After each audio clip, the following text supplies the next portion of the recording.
زندگی کا مقصد اللہ رب العزت کی بندگی، لہذا شادی شدہ زندگی میں مرد کی زندگی کے کئی کام ہوتے ہیں، مثلاً رزق حلال کمانا، حقوق العباد کو پورا کرنا، حقوق اللہ کو پورا کرنا، اشاعت دین کے لیے محنت کرنا، دین کا علم حاصل کرنا۔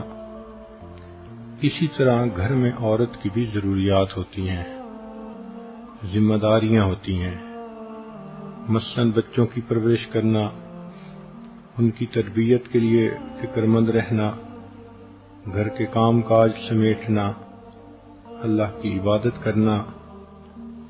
تو مرد کی اپنی ذمہ داریاں ہیں، عورت کی اپنی ذمہ داریاں ہیں۔ ان ذمہ داریوں کو نبھاتے ہوئے انسان کی کچھ جسمانی ضروریات ہوتی ہیں۔ اللہ رب العزت نے ان ضرورتوں کا ایک سائیکل بنا دیا ہے۔ چنانچہ آپ دیکھیں گی کہ ہر انسان کو 8 گھنٹے کے بعد بھوک محسوس ہوتی ہے۔ کہتے ہیں کہ دنیا میں سب سے صحیح ٹائم دینے والی گھڑی پیٹ کی گھڑی ہوتی ہے۔ تو ایک انسان کھانا کھائے 6 گھنٹے 8 گھنٹے کے بعد پھر اس کو دوبارہ بھوک محسوس ہوتی ہے، اور یہ ری فیولنگ اس کو کرنی پڑتی ہے۔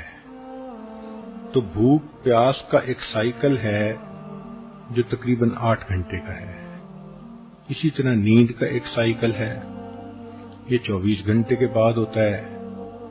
آج آپ رات کو عشاء پڑھ کے 10 بجے سوئیں تو اگلے دن پھر عشاء کے بعد 10 بجے آپ کو نیند محسوس ہوگی۔ اللہ رب العزت نے نیند کا ایک سائیکل متعین فرما دیا۔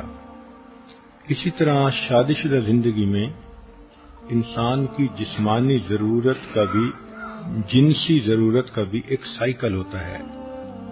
نو بیاہتا جوڑے آپس میں زیادہ جلدی ملتے ہیں، بڑھاپا آ جاتا ہے تو زیادہ وقفہ ہو جاتا ہے، لیکن شریعت کے تعلیمات کو دیکھیں تو یوں محسوس ہوتا ہے کہ 1 ہفتے کا وقفہ ایک مناسب وقفہ خیال کیا گیا ہے، جس پر زندگی کا لمبا عرصہ انسان عمل کر سکتا ہے۔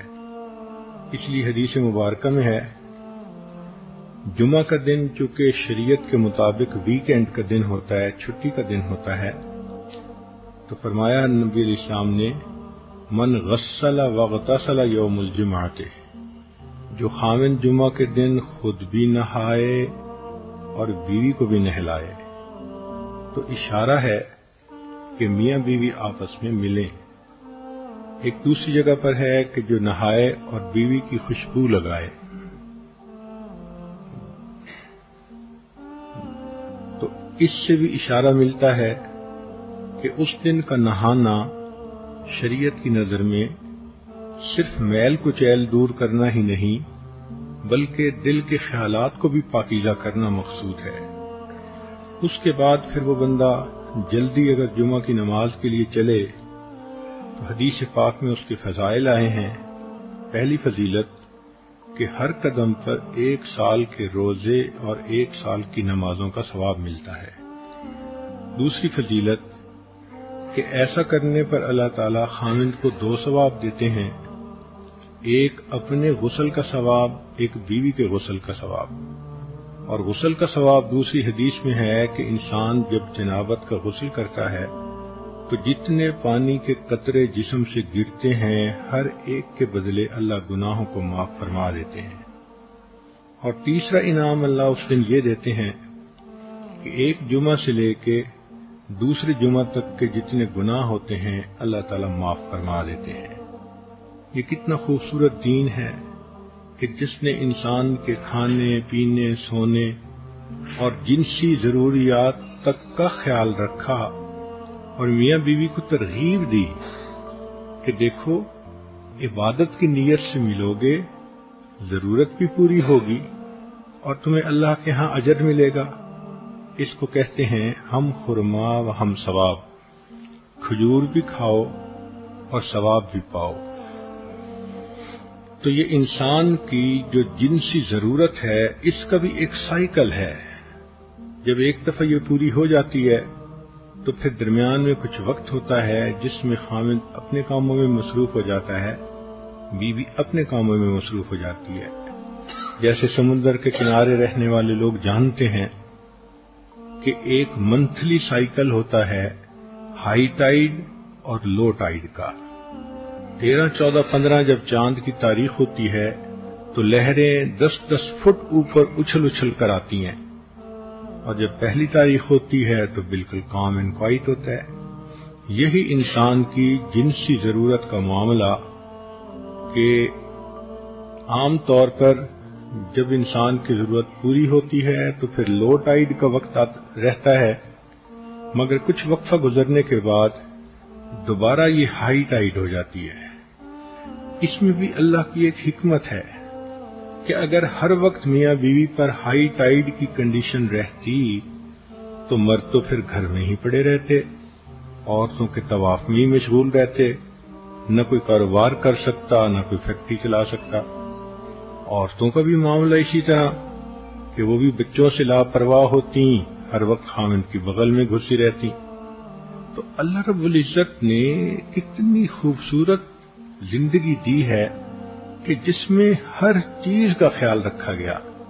تو وقفے سے صحت بھی برقرار، اور پھر وقفے سے ملنے سے محبت کا احساس بھی زیادہ ہوتا ہے. اس کے علاوہ بھی انسان کو ضرورت پیش آ سکتی ہے. انسان ہے، صرف ایک ہفتے ہی کا تو مسئلہ نہیں لکھا شریعت نے، اجازت تو ہر وقت دی ہے. چنانچہ شریعت نے کہا کہ مرد اگر باہر پھر رہا ہو اور اس کی نظر کسی غیر محرم پر پھرے اور اس کے دل میں اس کا خیال آ جائے تو نبی اسلام نے فرمایا کہ اس کو چاہیے کہ گھر آئے اور اپنی بیوی سے مل لے. جو کچھ اس عورت کے پاس تھا وہی کچھ گھر میں بیوی کے پاس ہوگا. کتنی خوبصورت تعلیمات ہیں کہ جو کچھ تم باہر ڈھونڈتے ہو جب تمہیں گھر میں ملتا ہے تو پھر گناہ کرنے کی کیا ضرورت ہے. اسی طرح نبی علیہ الصلوۃ والسلام کی سنت مبارکہ ہے، جب آپ سفر پہ تشریف لے جانے لگتے تھے تو اپنے اہل خانہ سے ملاپ کرتے تھے. حدیث پاک میں ہے کہ حجۃ الوداع کے موقع پر نبی اسلام نے احرام باندھنا تھا تو جتنی ازواج مطہرات ساتھ تھیں اللہ کے حبیب صلی اللہ علیہ وسلم نے سب کے ساتھ وقت گزارا. اسی طرح سفر سے واپس آئیں تو بھی بیوی سے ملنا سنت ہے. کئی مرتبہ انسان کو کوئی خوشی ملتی ہے تو وہ اپنی بیوی سے قریب ہوتا ہے، بیوی کو کوئی پریشانی ہوتی ہے تو وہ خاوند کا قرب چاہتی ہے. تو انسانی طبائع ہیں. شریعت نے سمجھا دیا کہ دیکھو ایک عام سائیکل کی جو مقدار ہے وہ 1 ہفتہ ہے. اب اپنی زندگی کی ضرورتوں کو دیکھتے ہوئے اس سے کم عرصے میں بھی مل سکتے ہو، اس سے زیادہ عرصے میں بھی مل سکتے ہو.